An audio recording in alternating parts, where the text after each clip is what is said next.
जी हाँ, नमस्कार। आपका हमारे इस चैनल पर हार्दिक स्वागत है।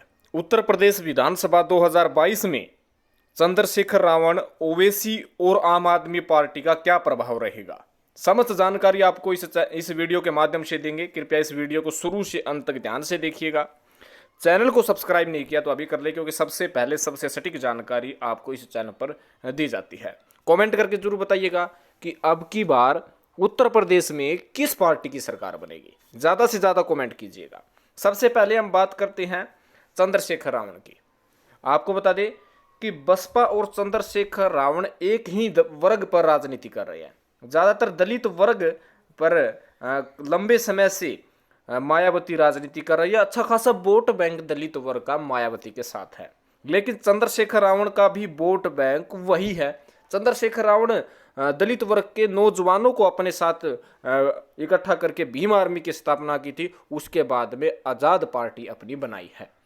आपको बता दें कि अगर चंद्रशेखर रावण मायावती से अलग होकर चुनाव लड़ते हैं तो दलित वर्ग का और मायावती का करीब 20% वोट बैंक अपनी तरफ ले जाएंगे। मायावती के लिए फायदेमंद यही होगा कि चंद्रशेखर रावण के साथ गठबंधन कर लें। हालांकि चंद्रशेखर रावण ने भी कहा है कि मायावती भी उन्हीं के परिवार की है, अगर वो चाहे तो गठबंधन कर सकती है।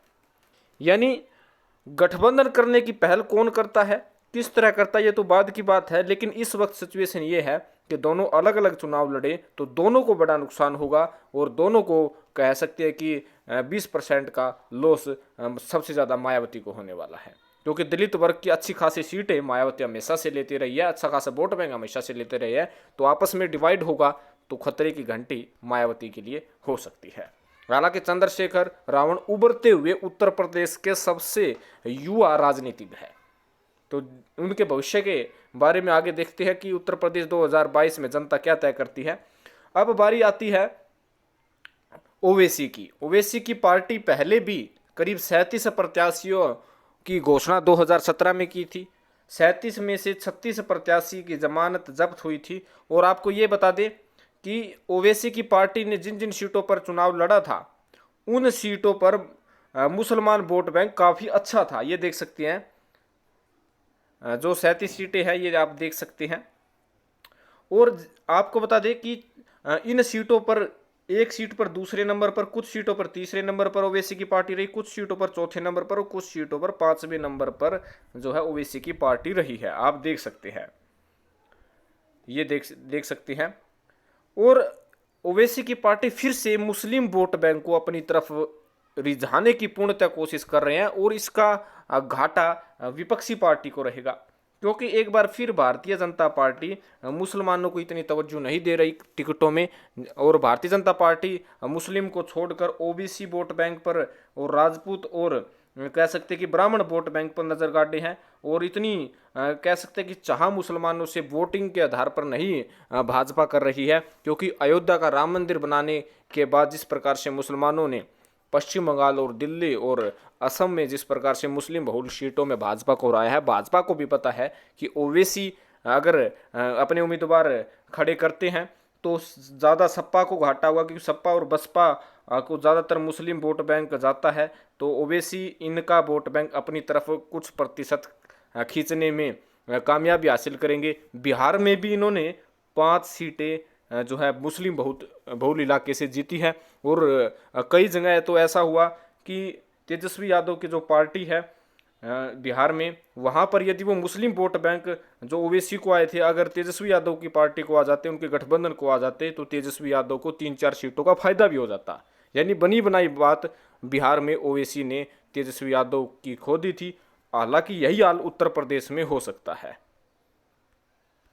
आम आदमी पार्टी की बात करें तो उत्तर प्रदेश में संजय सिंह को प्रभारी बनाया गया है और संजय सिंह निरंतर योगी सरकार पर प्रहार भी करते रहे हैं।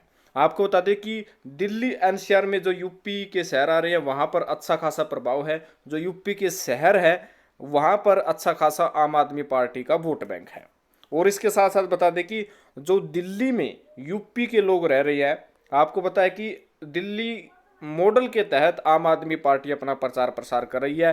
चाहे 200 यूनिट जो है बिजली का बिल माफ़ हो, पानी का बिल माफ़ हो, और इसके साथ साथ जो चिकित्सा और स्कूल शिक्षा के लेवल पर जो उन्होंने काम किया है, उसको लेकर यूपी विधानसभा चुनाव में आम आदमी पार्टी कूदने वाली है। आम आदमी पार्टी से ज़्यादातर नुकसान भारतीय जनता पार्टी को ही होगा, क्योंकि भारतीय जनता पार्टी का ज़्यादातर वोट बैंक शहरों में है और शहरों में ही अब आम आदमी पार्टी अपना अभियान शुरू किए हुए हैं और आम आदमी पार्टी का वोट बैंक भी शहरों में टिका हुआ है।